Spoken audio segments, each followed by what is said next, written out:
My name is Magda Harzyńska-Wójcik. I represent the Nanovic Institute for European Studies at the University of Notre Dame and John Paul II Catholic University of Lublin in Poland. And I have the privilege of co-organizing this lecture series together with Monika Opalińska from the Warsaw University, also in Poland. And this is a project in which we are assisted by the Nanovic Institute for European Studies at the University of Notre Dame. We are grateful for your assistance. I'm sorry. As you can see, we have already heard 7 lectures, and the recordings are all available at the website of the Nanovic Institute. There are still 2 lectures to go, but I'm very happy to now announce that officially that my talk is not going to be the final talk. It's official that we're continuing with the 2nd series, and I can just let you into some of what is going to happen next year. So the series will open with Jane Toswell's talk on vernacular sorters in the 12th century in England. Then Alderic Bloom will take us to medieval Ireland, from where we're going back to medieval England, slightly later time probably, to Wycliffite Psalms, which are going to be discussed by Elizabeth Solopova. And then Kim Galis will discuss Middle English, Middle French, and Anglo-Norman sorters.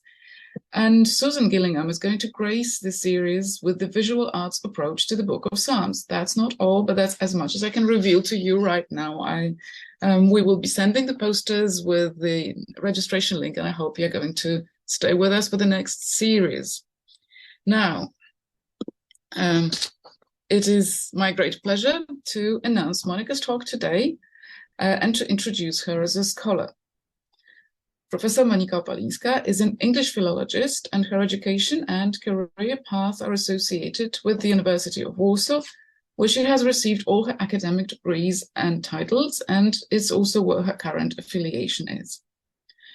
Monika's major research interests are wide and varied and include phonetics and phonology, historical linguistics, historical phonology of Germanic languages, history of the English language, Old Germanic metrics, language and literature of medieval England, translation of medieval literature, manuscript studies including highly specialized analyses of manuscript materiality, and comparative analyses of English metrical translations and paraphrases of Paternoster. As you can see, Monika is an amazingly versatile scholar, but there is more. She also actually translates Old English poetry and works on spectrometric analyses of manuscripts. I can hardly pronounce that. She has published several articles and book chapters, authored 4 monographs, and co-edited another 3, which shows that Monika can bring people together and set up successful collaboration teams. She has worked with the Center for the Study of Manuscript Cultures at the University of Hamburg and with scholars of many different backgrounds and disciplines from several Polish and foreign institutions and research centers. Her research projects have earned her as many as 14 international grants, fellowships, and scholarships, including a Fulbright Junior Grant, which she spent at Stanford University. She has been repeatedly awarded grants which enable her to work with manuscripts at Cambridge and Oxford. Apart from teaching phonetics, phonology, history of the English language, general historical linguistics, Old and Middle English as a language, and courses in manuscript studies, Monika has put together several extracurricular meetings and workshops for undergraduate and graduate students in collaboration with the special collections at the Warsaw University Library and the National Library in Warsaw. She has been head of the Student Association for Historical Linguistics and Language History, coordinator of students' research projects in the research group for the study of manuscript culture at her home university. She is also a member of several research bodies, including a Fulbright Alumni Association, Medium Avum Research Group for the study of manuscript culture, and also Research Group for the study of medieval and early modern culture. She's also a member of the board of international academic journals, including Lingua.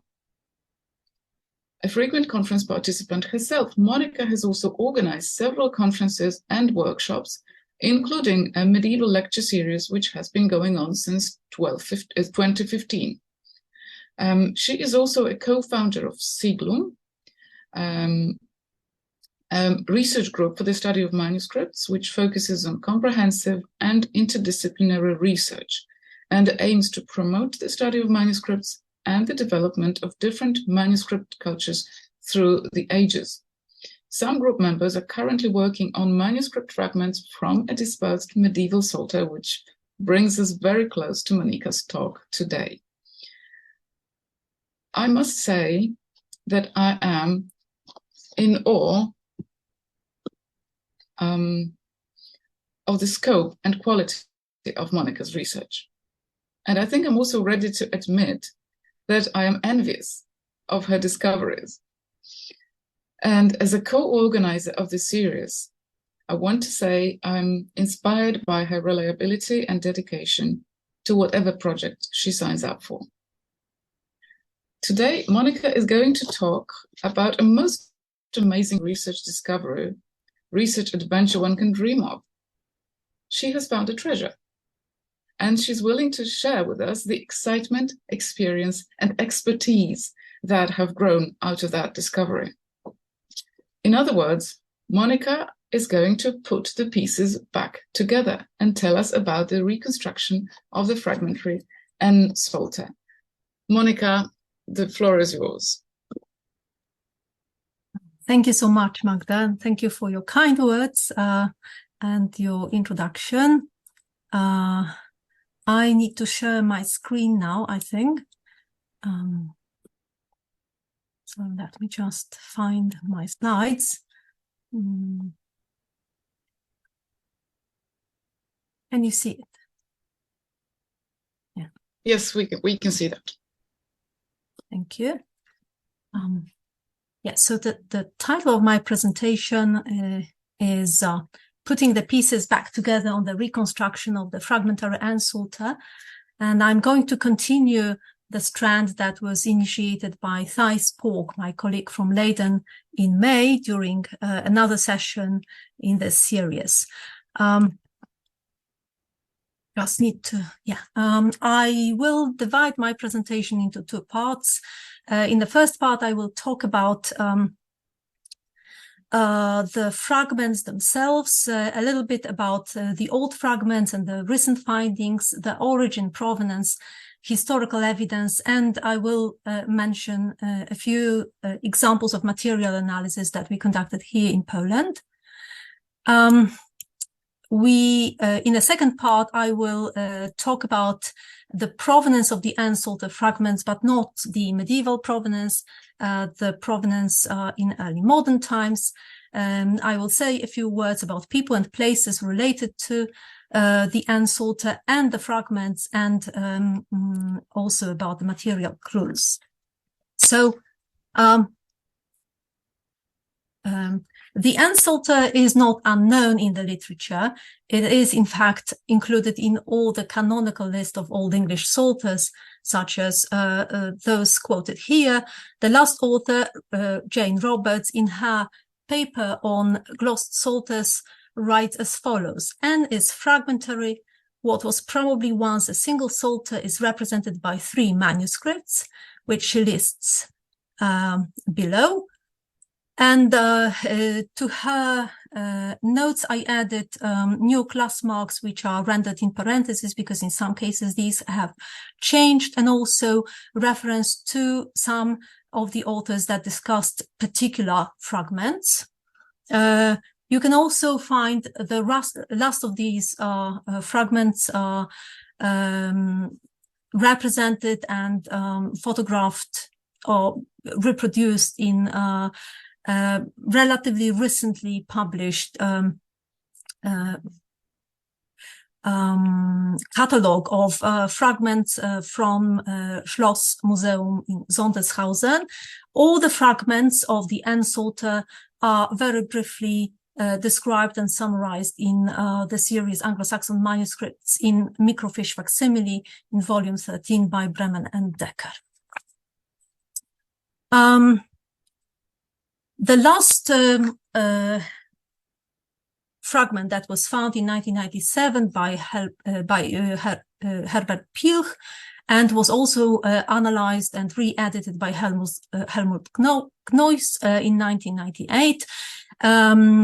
Also was identified as being part of the whole collection, and Knois in 1998 provided a brief summary of the main features that are shared by all of these fragments.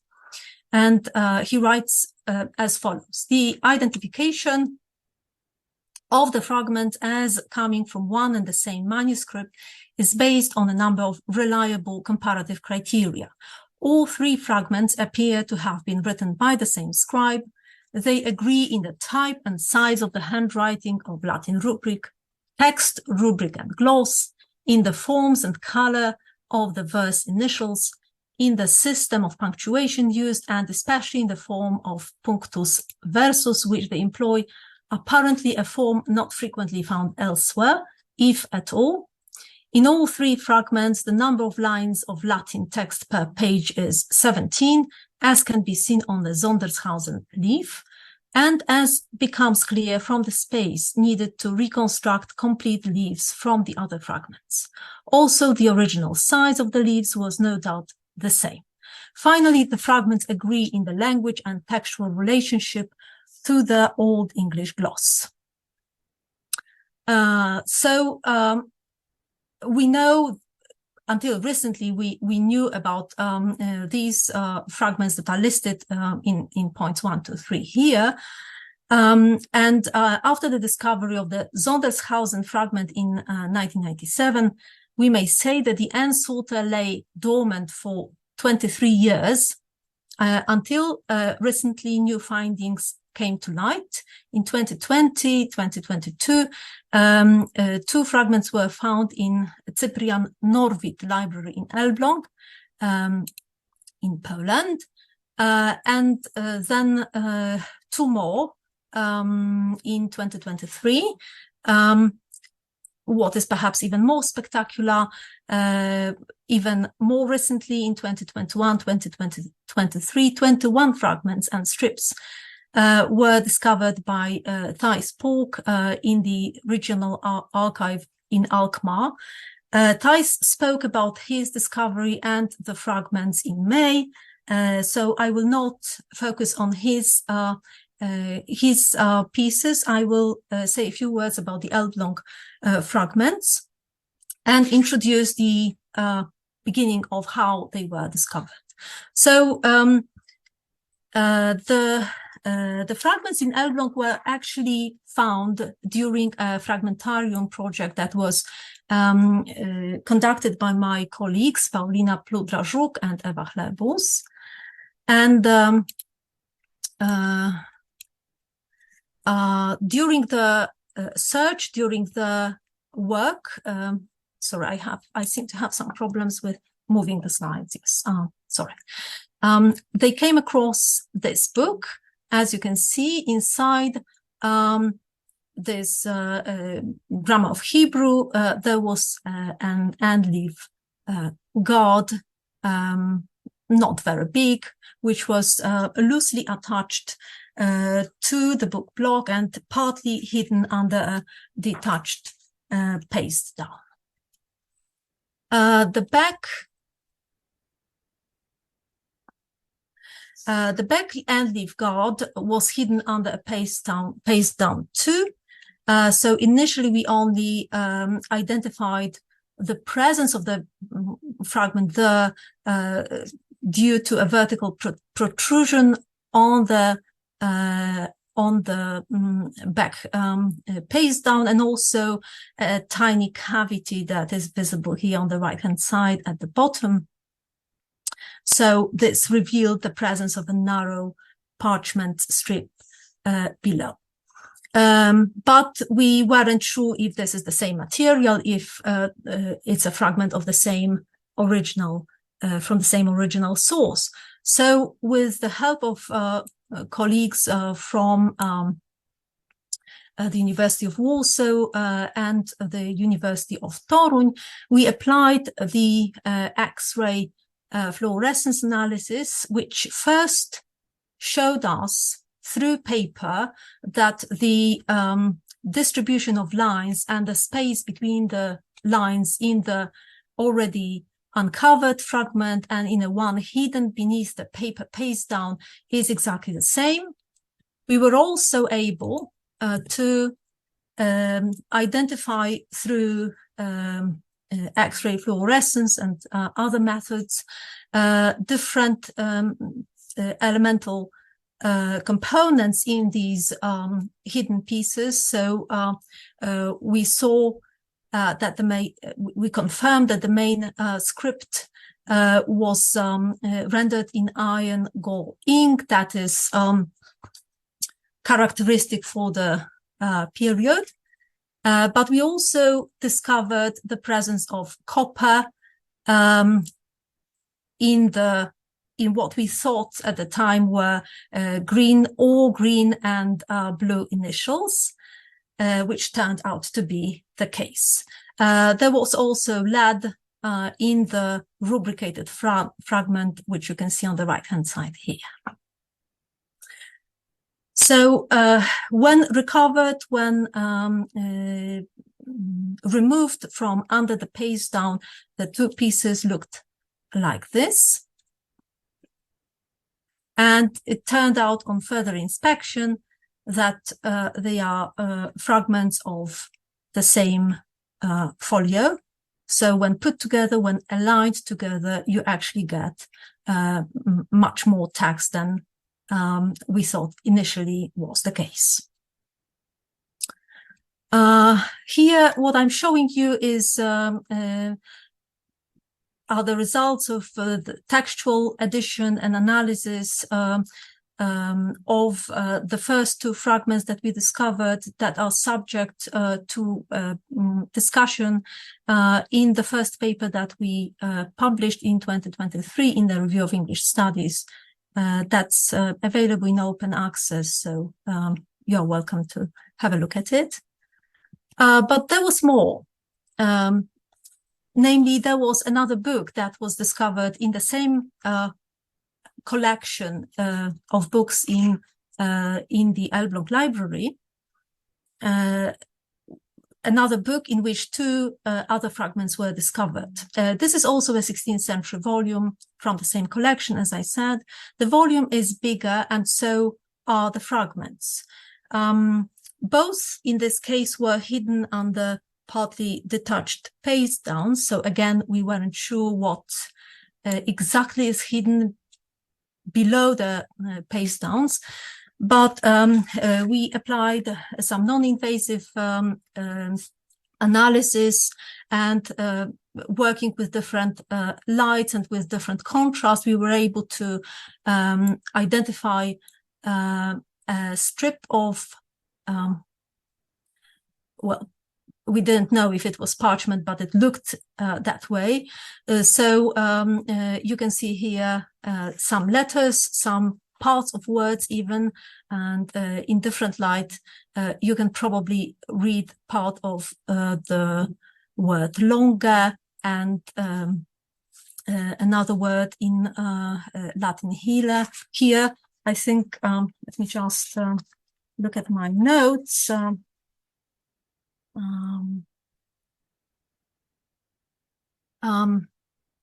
think that is part of the word delictoribus, and in between you have smaller handwriting, so you can probably identify the conspicuous, the characteristic sh symbol for the Old English letter, and the word in question is Schulde. When you look at the back part of the book, you can see part of the Latin text in plain view, in plain sight. And here is another fragment that is already uncovered, and you can see that it's also that you can see imprints on the left-hand side on the flyleaf. So here are the two new fragments, verse and recto, represented after they were already removed from the second book. And as you can see, they are slightly bigger. You have the complete, almost complete margin at the top. You also have, you can also see some elements that were absent in the fragments removed from the first book, such as the musical notation, different rubrics, and also some elements in the gloss that were not present in the first fragments. So for me, I think the most fascinating thing about working with these bits and pieces is that despite the fragmentary nature and the small size, they furnish tangible, very complementary evidence. Each contains merely a fraction of data, but when put together, they provide a surprisingly large amount of evidence that turns this elusive and abstract concept of the N-Psalter into a real, almost palpable book. Each of these fragments has been taken from a different part of the original codex, which is also an advantage since they give insight into various psalms and shed light on how the original Psalter was structured as a whole. They have been cut out in different ways, so their size and lineup with respect to the original leaves differ as well. So I think that working with such tiny fragments, very incomplete with fragmentary data, is a different type of enterprise than when you work with whole leaves that were used as manuscript waste, as was the case with the Bristol fragments of Merlin that were also found, have been also found quite recently. So it's different kind of questions and different types of hypotheses that you have to put forward.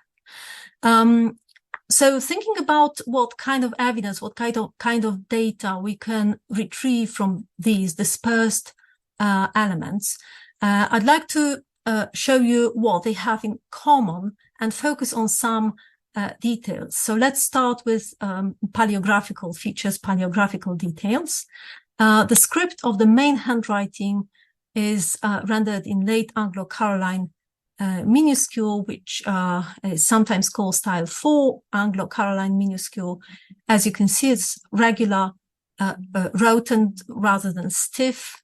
A number of specific letter forms resemble the handwriting which is associated with Eadwy Bazan and a tradition which sprang from Christ Church, Canterbury in the 11th century. So in particular, D stands upright and its ascender, just like those of B or H here, and L begins in a wedge, tapering gradually downwards. H has, you can see the letter here, a stem whose foot is ticked inwards and the shoulder stroke turns in towards the stem. S, which you can see on the right-hand side here and down here, has a characteristic wedge at the juncture between the two strokes, and its stop stroke often spans onto the following letter. Sorry. Yes.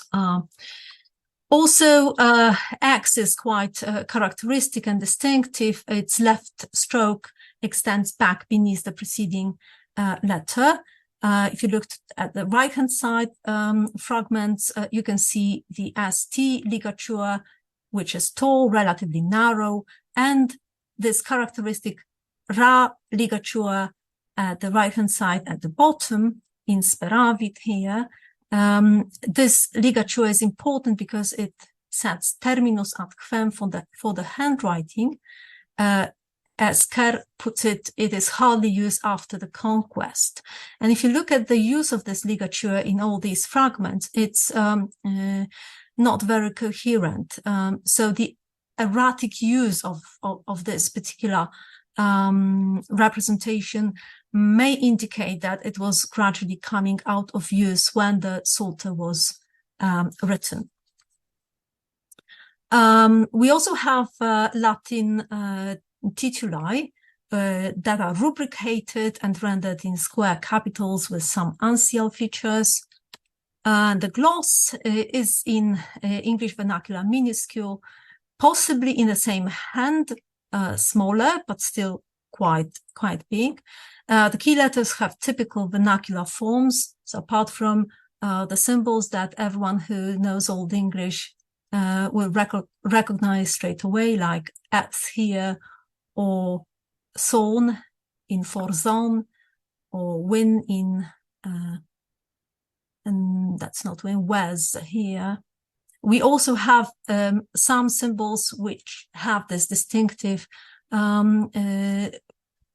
character or shape for English vernacular script. For example, the letter G here is flat-topped.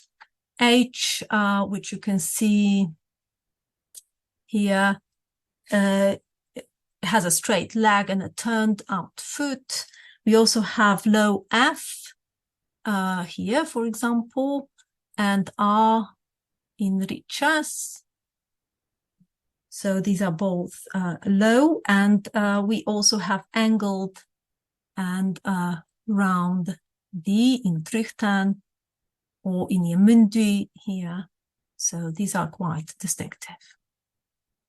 Also note that the type of letter that is used in the full star here may be taken as a sign of the blurred boundaries between vernacular and Caroline minuscule that was also characteristic of the 11th century manuscripts. Other paleographical features include punctuation, which I mentioned before, and according to Gnois, this type of punctus versus appears to be a special variant, much less frequent than other types employed at the time. But in May, Theis pointed out that in fact the same kind of punctuation mark can be found in the Arundel Psalter, also used at the end of verse lines. So it's not that distinctive as it seemed before. We also have versicle letters in alternating colors, blue, green, red, and purple, and these are found on most of the fragments. What's important in my view is the ruling framework.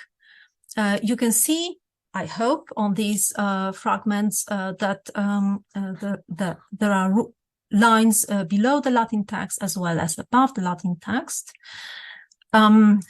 So presumably this double underlining, these double lines were meant, was devised as a way to indicate the top of the minims, but also possibly to guide the glosses. There is in general the system of ruling with ample space in between the lines of the Latin text that implies that it was part of the preparation of the page layout. And this assumption is also strengthened by the fact that the minuscule is contemporary with the main script, which means, may mean at least, that the scribe may have been aware that the glosses were planned, or perhaps he added them himself. You can take a look at these two images also, where the lines become more visible, and you can also see that that's a dry point ruling. It's not always that obvious. If you look at different fragments in different light, sometimes it seems that they are drawn with a pencil, but it's not the case, as was shown by the analysis, again, non-invasive, completely save for the manuscript, for the parchment, that were conducted by Piotr Tarkowski from the Institute of Physics, Nicolaus Copernicus University Toruń in Poland, and Barbara Wagner from the Faculty of Chemistry, University of Warsaw. They applied to, well, actually a number of different analyses, as you can see, but those that are relevant for the ruling system and the type of ruling that was applied to this parchment is especially OCT, optical coherence tomography, which is a kind of technique that helps you look beneath the surface. It helps you show that there are layers, and if something was drawn on the surface, it will become visible via the OCT analysis, as is shown here.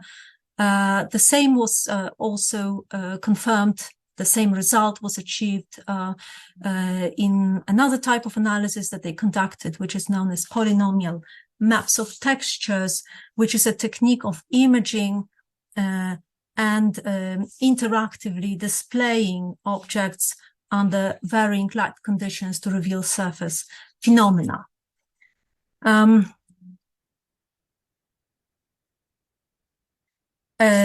Still other paleographical, or perhaps I should say at this point, textual features is the presence of musical notation, neumes, which were identified as Anglo-Norman in the literature. I have recently talked to Dr. Irina Hachulska, who is a musicologist, and she confirmed that this type of notation is typical of Northern France.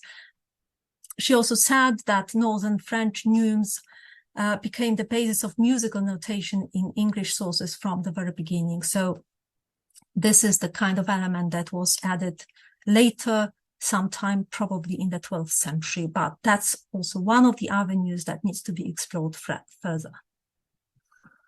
As far as the Latin text and the glosses are concerned, this is a Gallican Psalter with occasional readings from the Roman version, and gloss represents type D. And in parentheses here, I'm just giving sigla for the main glossed psalters with the full names provided below. So the gloss that we find in the fragments from Elbląg is compatible with the same type that appears in psalters D, F, G, H, J, K, L, and partly M. And of course, there are some discrepancies and differences. And because of these, different authors who dealt with this psalter and looked specifically at the glosses put forward different hypotheses concerning the origin and the interconnections, the ties between the different psalters. These are often contradictory, or at least not complementary to other types of evidence that follow from the analysis of text or the analysis of the Latin titles. So there are more questions than answers at this point, I think. We also have double glosses in the fragments, and you can see two examples out of many, but I'm happy to say that in the few Elbląg fragments that we discovered in Poland, we also have an instance of a double gloss here on the right-hand side, Jeswing vel je deorfednes. It's not complete, the second word, but I think this must be it, based on comparison of this variant found in other complete psalters.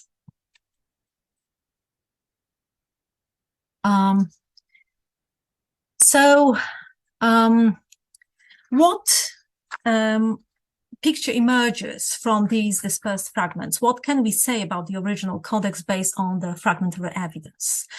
Well, first of all, it was a Gallican Psalter written in the middle or in the third quarter of the 11th century. And we have different kind of evidence from ligatures, from the handwriting, from the Old English variants, from the gloss, from reduction of vowels in unstressed syllables, which is reflected in the forms of Old English that are used in the gloss. It must have the Psalter must have contained about 200 folios, and that's the estimate that is usually found in most articles or descriptions of the Psalter. It may have been around 300 millimeters tall, around in between 190 millimeters. And there is very ample writing space as well. All in all, the ruling framework, the generous writing space, unified punctuation, rubricated capitals, the use of titles and initials in alternating blue, red, green, purple suggests that the volume was well planned and carefully coordinated. Jane Toswell, in her description of the fragments from Cambridge, wrote that the parchment is yellowish but thin and of relatively high quality. So to quote from her book published in 2014, the Anglo-Saxon Psalter, she writes that it does seem likely that this was originally a large and imposing manuscript, that it reflects the layout of many of the bilingual psalters, demonstrating a real focus on the vernacular and on presenting the psalter with carefully chosen tituli, coherent punctuation, a text to teach the psalms both in Latin and the vernacular, and to encourage the proper recitation in liturgy. In 1998, Gnois added that the original codex could certainly vie with other 11th century glossed Anglo-Saxon psalters like London British Library Arundel 60, Cotton Tiberius C, Cotton Vitellius, and Stowe 2. And I have highlighted Stowe 2 here on this slide because, in my opinion, when you look not just at the glosses, but also at other elements, paleographical elements, textual elements, this is the Psalter that is closest to the Psalter that is preserved in the fragments and known as the N-Psalter. So for a moment, let us take a look at the manuscript Stowe 2. I can't show you images from this Psalter because British Library website is inactive, has been inactive for some time right now, and the data that are normally available online are inaccessible. But let me just say a few words that this Psalter, again, there is no consensus about the place of origin. According to Bishop, it may have been composed by someone living in or close to the Benedictine Abbey of Newminster in Winchester, but Sison and Sison contradict this assumption. Roberts writes that it has a strong Ramsey connections, though written by a Winchester Newminster scribe. And Kerr actually pinpoints the use of regular alternation of the colors, red, blue, and green in initials, and says that this kind of practice was particularly characteristic for manuscripts that were executed in Exeter. So this last location may also be worth considering, given that the Exeter Cathedral during the episcopate of Leofric was one of the centers in which standard late Caroline English Caroline was practiced with what Kerr says particular care and enthusiasm. Now, the putative origin of manuscript Stowe 2, which, as you can see, according to the Stanford database, is actually unknown, and that's the most recent source. So even though it was established, even if it was established, it might still not be the same as that of the N-Psalter. But paleographical features, especially the use of initials in alternating colors, the handwriting style, discernible in the extant fragments, suggest that the location, the latter location, that is Exeter, is not unlikely in either case. But we don't know, of course, and of course, whatever is discovered regarding the manuscript Stowe 2 from the British Library may not necessarily be relevant for the fragments, even though we can see a lot of correspondences between the two. Okay, before I get to the next slide, I should mention at this point probably that in 1998 and later in 2008, Helmut Gnois put forward yet another very intriguing hypothesis, according to which the N-Psalter was originally made and owned by the younger sister of Harold Godwin's son, Gunhild, who after 1066 moved to the continent and took a glossed Psalter with her, which she later left to the, as well as other all the rest of her things, all the rest of her belongings, to the Church of Saint Donat in Bruges, where she died. But that's, however, intriguing only hypothesis and mere speculation at this point. I would like to very briefly show you yet another angle from which you can try and establish something about the origin of, well, if not the Psalter itself, then perhaps some elements that were used in its production. So yet another type of analysis, non-invasive, non-destructive, that was applied to the pieces from Elbląg, hinges on the use of small indicator papers that are put on for 30 seconds or so onto a specific pre-selected place. And then what happens is that due to the interaction, we have a transfer of elemental information. And on the basis of this analysis, yet another colleague, Zofia Stotz-Gale, who conducted a blind test, wrote in her report that the possibility, supported strongly by the lead isotope composition of the sample Elbląg, is that the lead in this pigment originated from the lead mines in the east of England in Derbyshire. Now, of course, in itself, it's inconclusive, and we would have to compare this type of ink with other samples against a broad database to make it verifiable.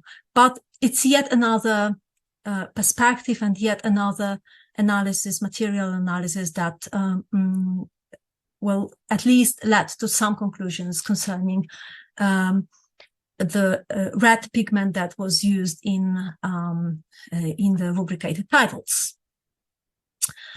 Okay, so the discovery of the Elbląg fragments, in a way, was a breakthrough in the N-Psalter studies because it was the first fragment of the Psalter found in situ. All the other fragments found before that had been removed from the bindings of books with no record of the actual operation or its date.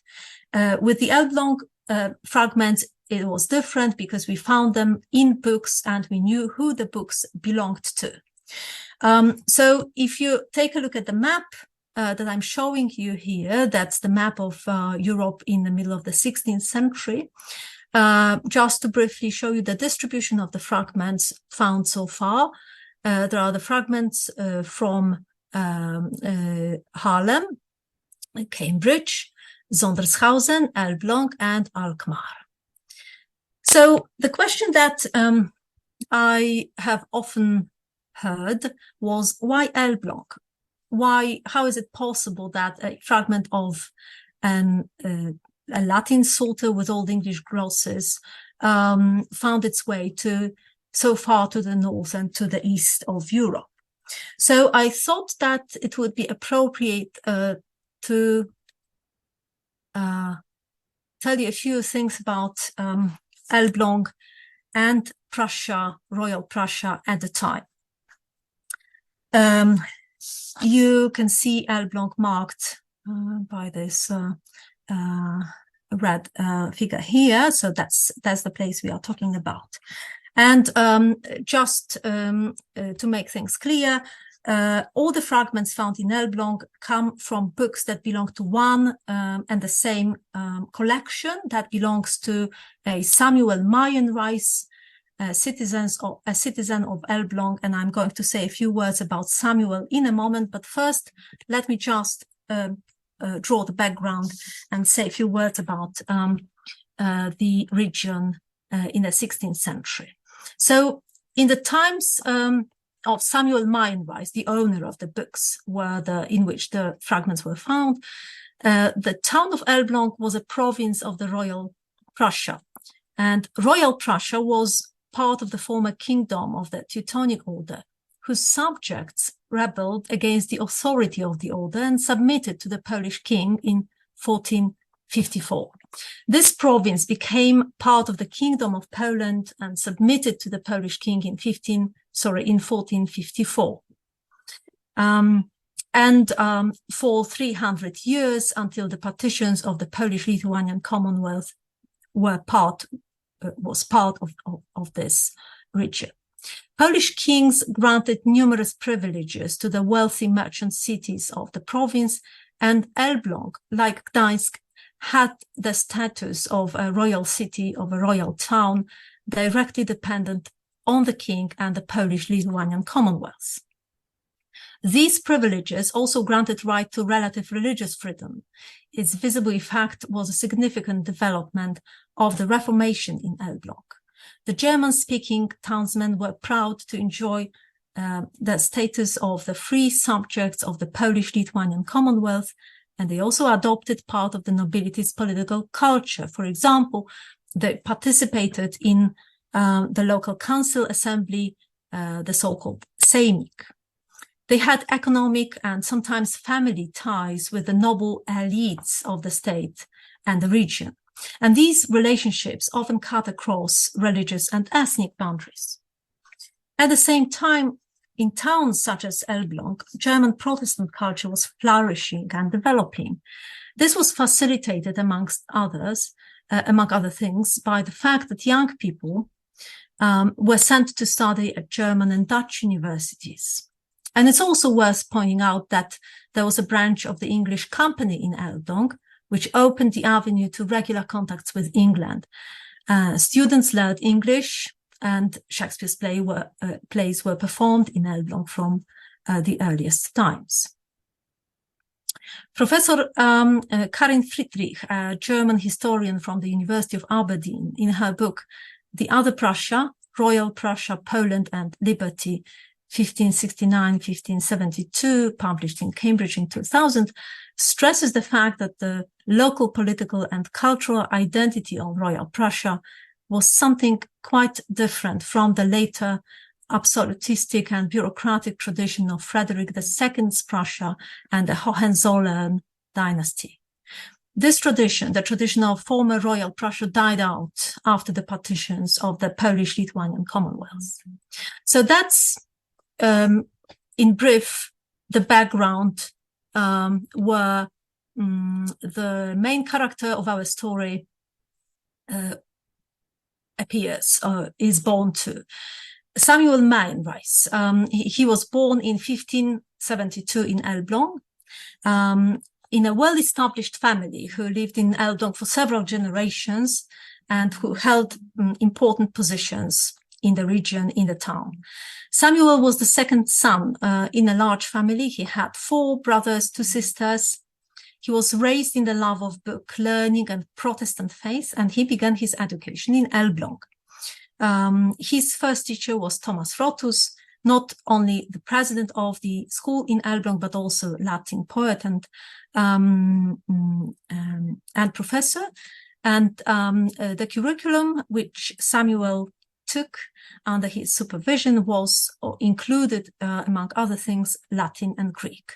He continued his studies in Wrocław and Altdorf, and later Heidelberg, where he learned theology. And also in Heidelberg, he took up Hebrew under the tutelage of Professor Bartholomew Keckermann.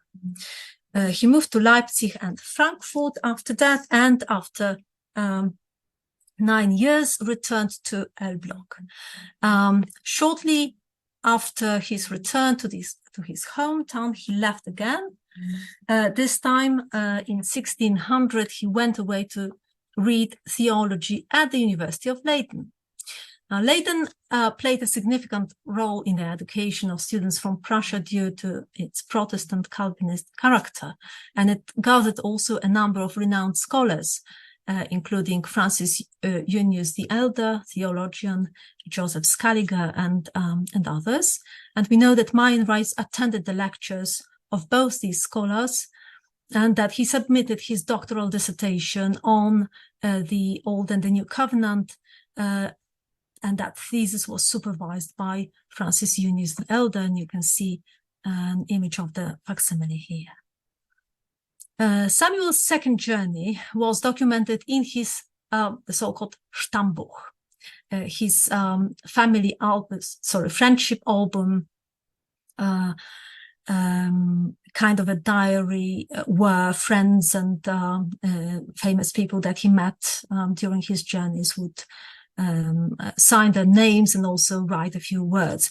This kind of source is very important because on the basis of these annotations, these inscriptions, we can actually reconstruct someone's itinerary and also the contacts that he held in his journeys.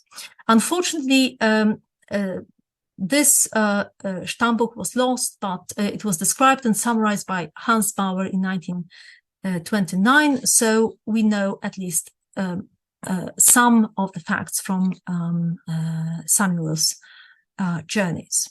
So we may reconstruct Meienreis' route to Leiden and his later excursions when he was there to different places, including London and Denmark, and different places in the Netherlands as well. The last entry is dated to the 1st of April, 1602. According to Bauer, Meienreis returned to Elbląg via Denmark already in May 1602 due to his deteriorating health. And 2 years later, in September 1604, he died in his hometown at the age of 32, leaving a considerable collection of books on theology, philosophy, languages, mathematics. The collection originally consisted of 263 volumes, out of which only 123 are left today, though we hope we will find more volumes in time, because some of them have already been identified as at some auctions or in libraries different than the Elbląg Library. So in 1714, his family donated the collection to the Elbląg Library, the entire collection. Now, Meienreis' books, those that are relevant for this story, for the story of the N-Psalter, have characteristic features. As far as the binding is concerned, for example, they are all of the same type. Sorry, let me just lost the. Sorry, never mind. Okay, so if you look carefully at this example, that's the first volume in which we found the first two fragments. You can see that it has this whitish parchment laced case binding. In the center, we usually have an supralibros with Samuel's initials in the center with date 1604, which is also the date of his death, with a quotation from a psalm running around the initials here. we also have some provenance notes, his name, and some other notes on different libraries and the collections that the books belonged to. But if you look at this slide, you can see that there are other elements that are actually shared by all the volumes from his collection that are somehow related to Leiden and to the Netherlands. So we have the linen endbands, which are either green or blue, sometimes also brown or intertwined with brown, green and blue intertwined with brown. You have also red sprinkled edges. You have this characteristic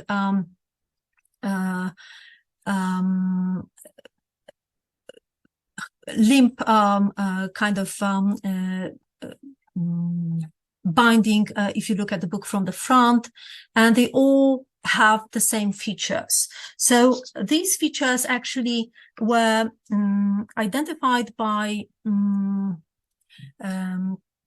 Nicholas Pickwood in private correspondence that as being typical of French techniques, but also of the kind of techniques that were adopted in the Netherlands. So he pinpointed several features that were characteristic for one region and some for other, and he suggested that it may have been the case that the book block traveled, for example, from France to the Netherlands, where eventually it was added this limp laced case binding at the end.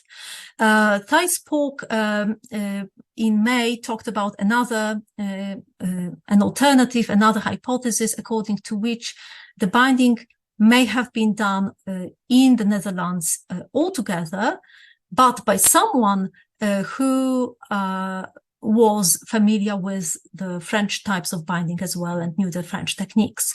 And in fact, Thijs suggested that the workshop in which all these books were bound may have been located in Leiden, and he suggested that the person who may have been the binder was Louise Elsevier, who was responsible for binding books locally, but who was also familiar with the French type of bindings. Well, Leiden seems to be the place where the books were bound on a number of different fairly reliable criteria. And again, Thijs in May talked about some of them. He mentioned a group of watermarks that are used in all these volumes. We see similar watermarks also in some of the volumes from the Elbląg collection. But we have also some independent evidence from Elbląg. If you look at the second volume that I presented today, you can see here a provenance note in a magnified image here will probably reveal more. You can see Samuel Mayenrij's name and direct reference to Leiden as the place where the book was bought and the date 1601, when it was bought. We have a couple of other volumes in the Elbląg library that actually must have been bought in Leiden. Only the last two on the list contain the fragments, but all those listed above, even though they don't have fragments, they share the same features as far as the binding is concerned, and they all have provenance notes that bind the books to Leiden.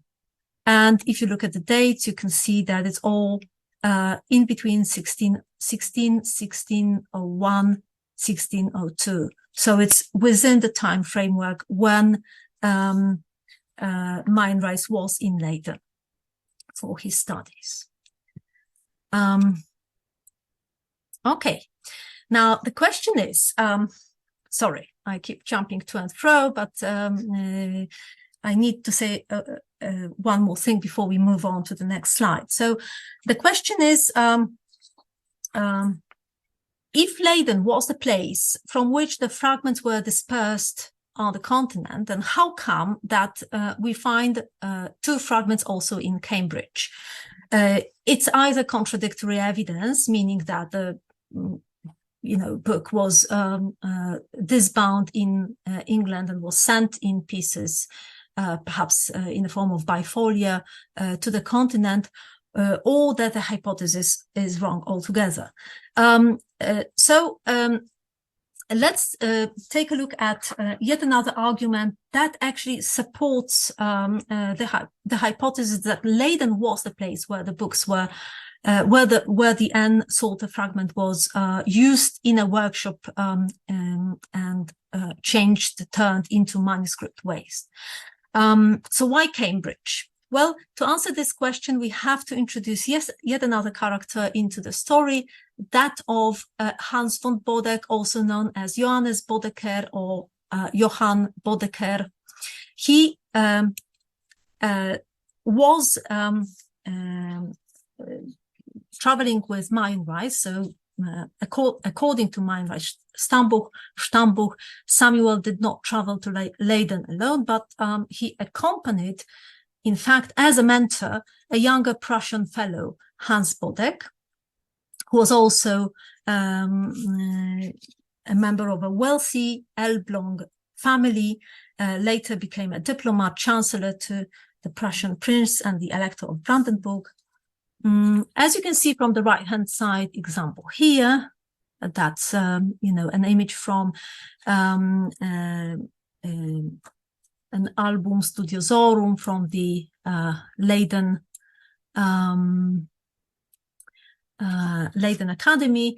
Meilenreis, as well as Johannes Bodek, and yet another student from Elbląg matriculated at the same time on the 29th of December, 1600.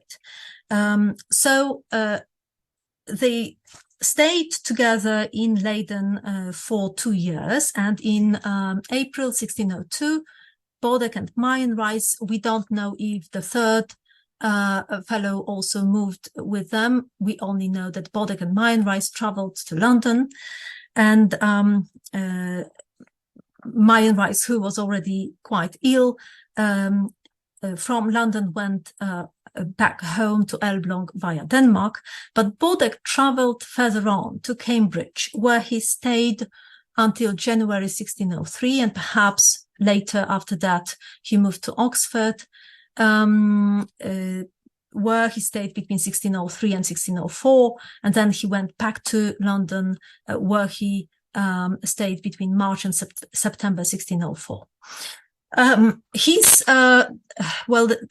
Stammbuch, or the description that we have owing to Bauer, suggests that he was a student at Cambridge, and that clue is based on 4 entries in the book, in the Stammbuch, that come from the alleged members of the Pembroke College in Pembroke. Hieronymus Beate, Johannes or Jonathan Jones, Nathan or Nathan Gisar, and Wilhelm Riccius of the Netherlands. But there are also 3 entries by the alleged members of the Trinity College, Richard Thompson and 2 Scots. Unfortunately, none of the above are listed in Venn's biographical list of all known students, graduates, and holders of office at the University of Cambridge from the earliest times to 1900. This database is available online for free now, and I was unable to find either any of these people. So Bodek may have traveled to Cambridge, but while we have very clear evidence that he matriculated at the University of Leiden, we lack such evidence for Cambridge or Oxford. So that's still an open question. Well, no matter whether he was a student of Cambridge or not, Johannes Bodek must have been carrying the books that he bought on his way with him. So relying on the assumption and the clues which indicated Pembroke College as a possible anchor point, I decided to look through the library's repository. And here I must thank the librarian, Jenny Grimm, and the archivist, Lizzie Anion Smith, who were extremely patient and extremely helpful in my search. So my idea initially, because I didn't really know how to start the whole search, was to start with the card catalog and identify the books that fulfilled the most important criteria. So were printed before 1600 or at least 1601, 1602, and were within the scope of interest that seemed compatible with Meinreis and Bodek's area of studies. But that was in vain, because when Lizzie and her colleagues started bringing in volumes on, consecutive trolleys from the library's archives, it turned out that not that many of them were bound in the same way as the volumes from Meinreis collection, or those that were identified by Theis earlier in Alkmaar. So we decided to take a different approach, and Lizzie started bringing, just those volumes that looked very similar to those of the other Meinreis books. So, believe it or not, on the last session, about half an hour before the library was supposed to close and I, was supposed to leave it, I came across a modestly looking volume, which seemed fairly similar. So it has, this whitish parchment cover. It has all the elements of the structure of the binding that we identified in the previous volumes, red sprinkled edges, the same kind of ties here. When you open it, you see that it is Reuchlin's De Accentibus et Orthographia Linguae Hebraicae. So it's another book that is consistent with this strand interest that Meinreis had in Hebrew. So Reuchlin was one of the few intellectuals of his time who incorporated Jewish culture into scholarship.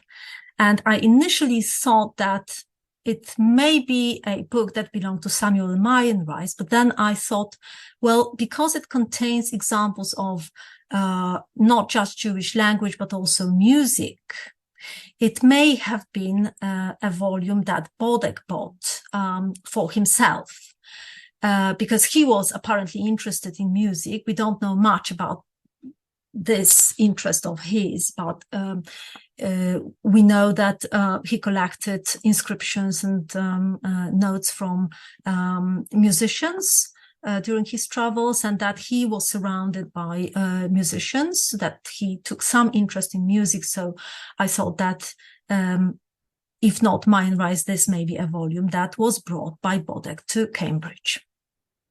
Why so? Well, because if you look carefully inside, the book was rebound completely. But look closely. The old paste downs have fortunately been kept in place, and they are now fly leaves. So we have new paste downs, new elements, new fly leaves, but we also fortunately have the old paste downs. So if you look carefully, you will probably see the connection with the Cambridge strips. Here you can see the initial, right? And you can even, if you look closely, see the line of this slanting cutting here. So that's the last volume. That is the last host volume, the one that was, you know, it was like looking for the impossible almost, because earlier this year, Thijs was able, or last year, I think, Thijs was able to identify the Haarlem volume, which was also unknown. But the advantage of the Haarlem fragments was that there was a class mark written in pencil on the fragments. And the Cambridge fragments were bare. I mean, they don't provide any clues whatsoever. So we didn't really know where to look for and whether any volume, especially, you know, since from the very beginning, I was really discouraged by Jenny, who said, well, you know, most of these books have been rebound, so you probably won't find anything. But I did. So here is a new tiny little piece of puzzle to the whole story. So to conclude, and to add more questions.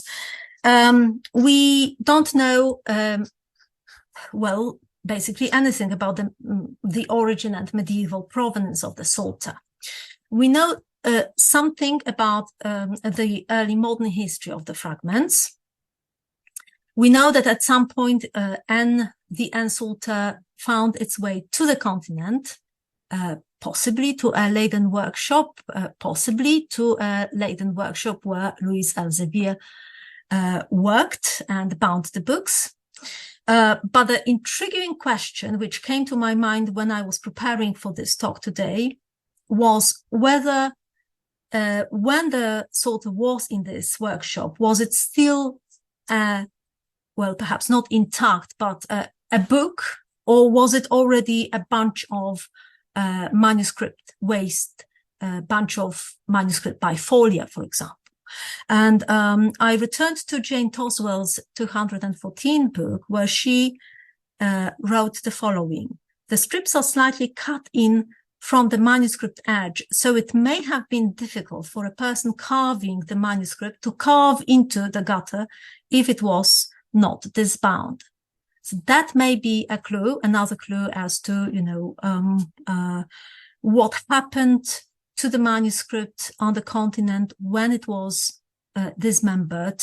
It may be another question to which we will not be able to find the answer, but it's at least a well, potentially important question that we have to pursue. So we have been able to identify so far the host volumes in Elbląg. Thijs identified the volumes in Alkmaar and Haarlem, and we also discovered the host volume in Cambridge that happened in August this year. Sondershausen remains a mystery, but fragmentology is a very rapidly developing discipline. And with studies such as Jennifer Murray's dissertation on manuscript waste fragments and her methods of identification of the host volumes on the basis of the evidence that is preserved in the fragments removed from them, it is really a very useful guide. So I still hope that the Sondershausen, and perhaps not just the Sondershausen host volume, but also other volumes in which more missing pieces of the N-Psalter are hidden, maybe yet recovered.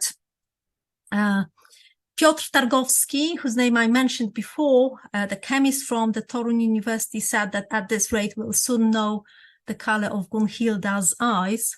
Well, I don't know about that, but I'm hopeful. So to end, Thijs and I are planning a workshop on medieval fragmentology and the fragmented Old English glossed N-Psalter in Alkmaar at the beginning of September 2024. So if anyone is interested, please feel free to join us. Thank you. That's a watermark from one of the volumes. I didn't have time to talk about it, so just to show you at the end. Thank you.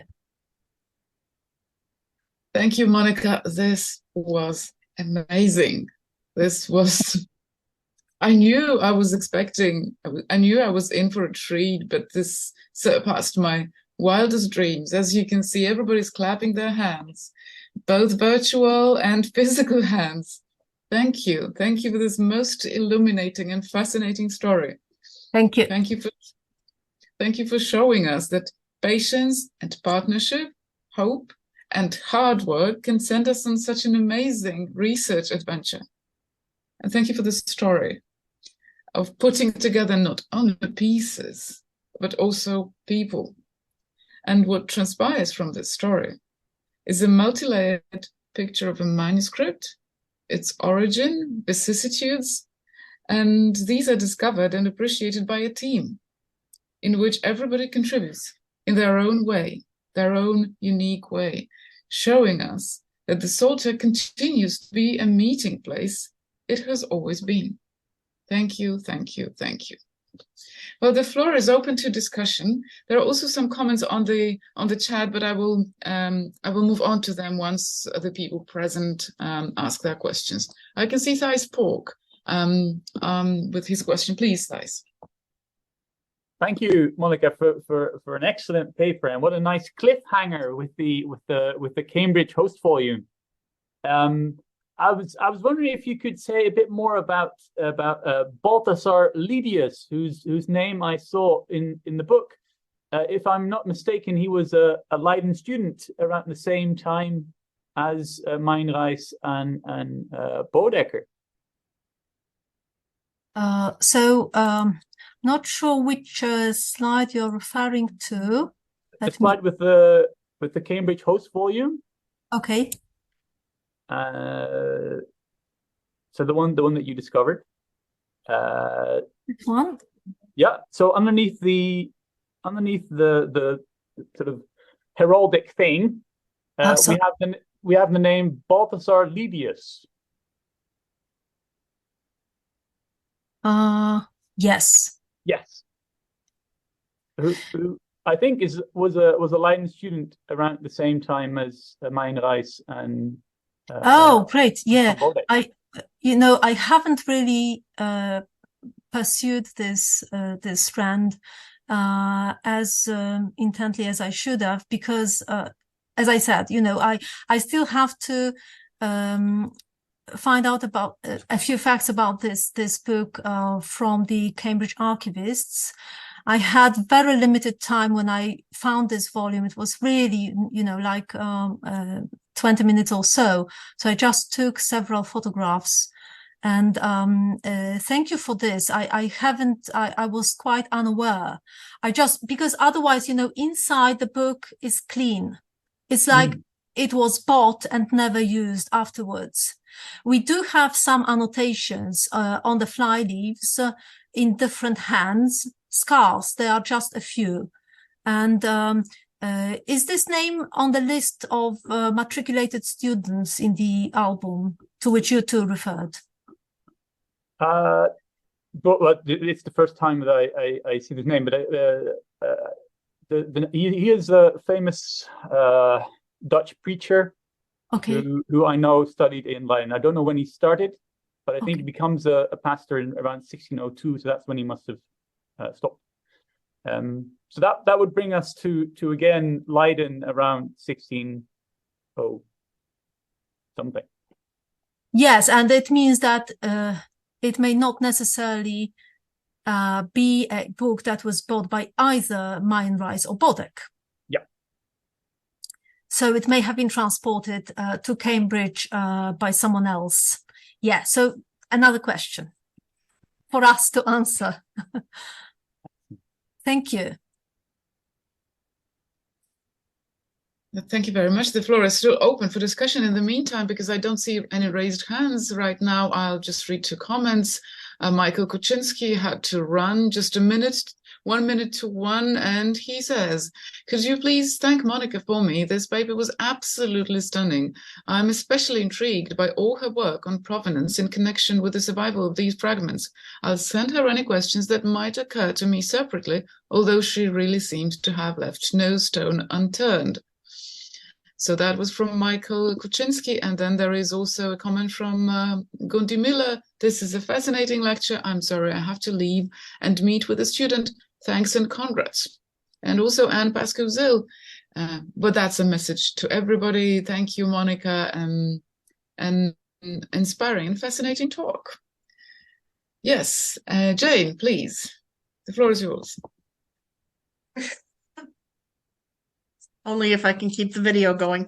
Monika, this is just amazing. I mean, I can't believe you found that book. It seemed like needle in 6 haystacks, and you managed to do it. It's just that's just amazing.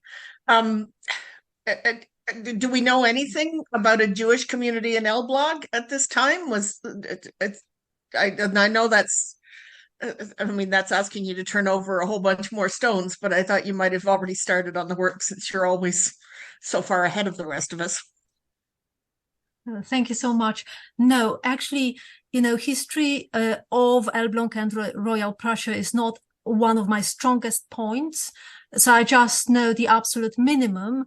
I don't know much about the Jewish community in Elbląg, but I know that,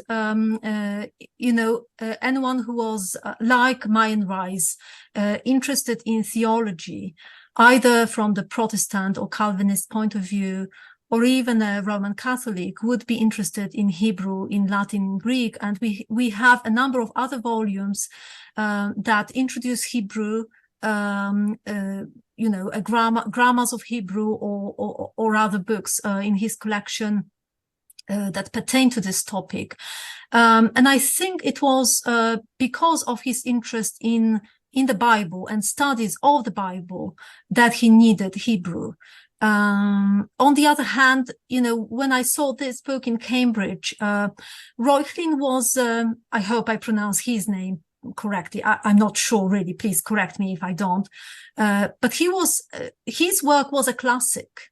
So I don't think that, it must have been bought by someone who was particularly interested in Hebrew for practical reasons, like Mayen Rice.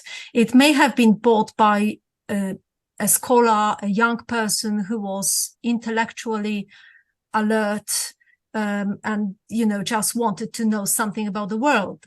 So that was a classic, a standard book that was owned by many people at the time.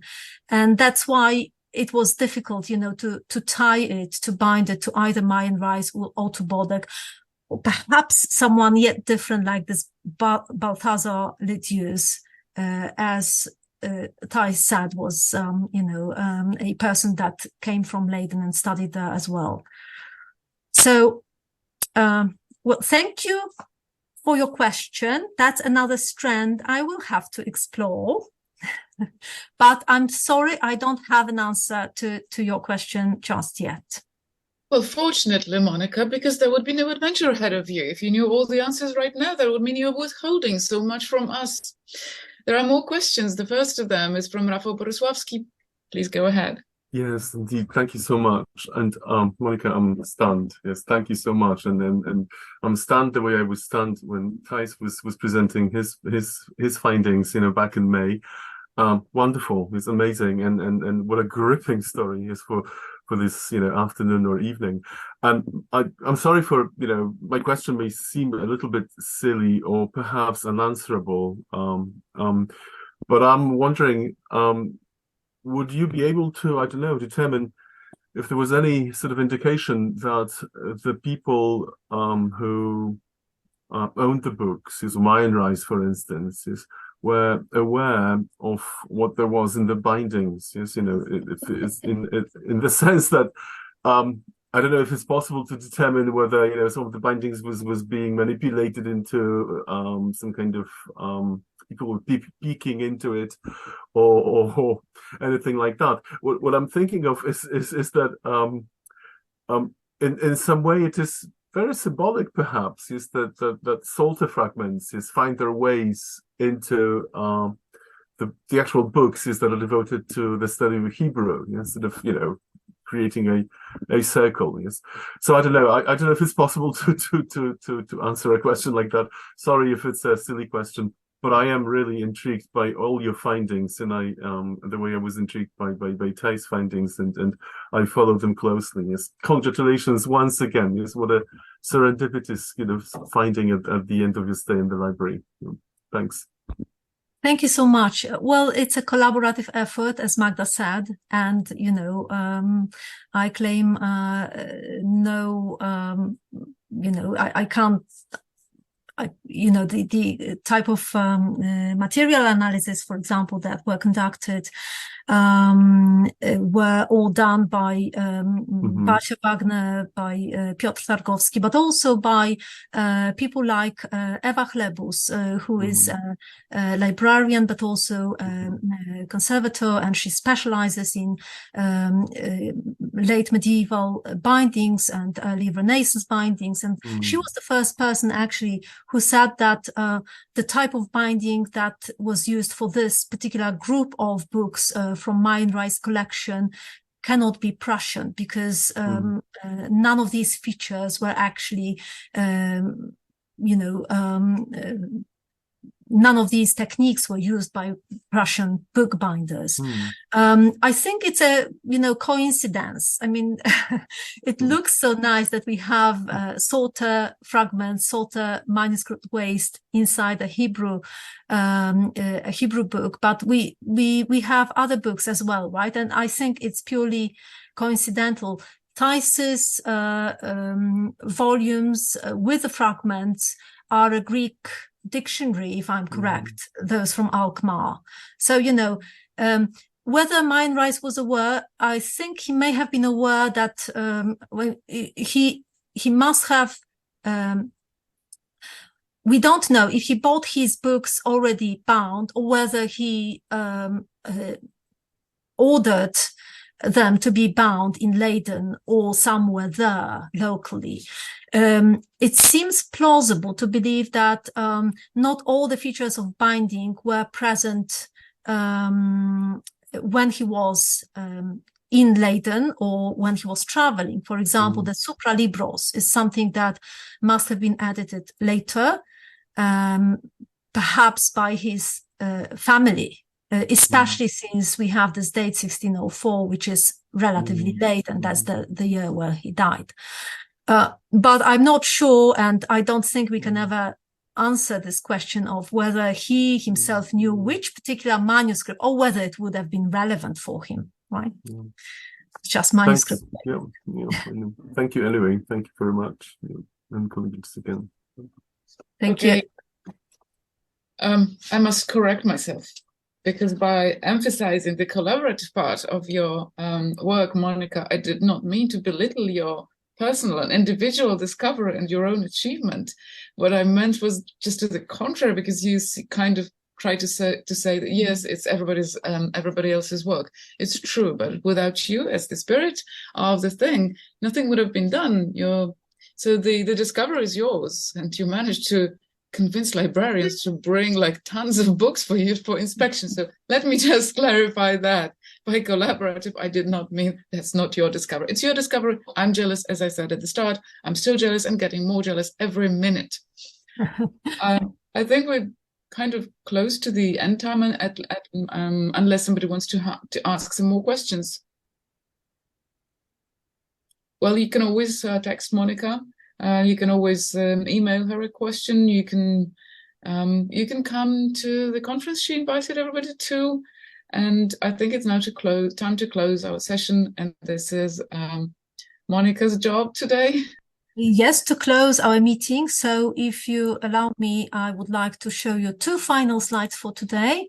Not this one. That's this one first. So as always, at the end of our meetings, we invite you for the next session, for the next meeting. And this is going to be the last this year, though, as Magda said at the beginning, not the very last in the series, because we are going to initiate a new series in January. But the very last in the first series will be a talk given by Magda Harzyńska-Wójcik, and that will happen on December the 14th. Magda is currently at the University of Notre Dame. I'm not sure whether you will be there when delivering your talk next month. Yes, you will. All right. So we'll see you in the same surroundings as today. Magda's talk is entitled Psalter in Exile, on an early modern English translation of the Psalms from the Vulgate. And that's a welcome and invitation to everyone who is present today. Please do come to learn something about the early modern English translation of the Psalms from Magda. I'm sure it will be a fascinating and illuminating talk. I myself am looking forward to it and can't wait. So with this note, let me thank you very much for your presence, your attention. Thank you for listening to me. And as Magda said a moment ago, if you would like to learn more, if you would like to join us in Alkmaar next year, please send either me or Thijs an email. Thank you very much. And thank you very much. Once again, Monika, this was splendid. Thanks. Thank you.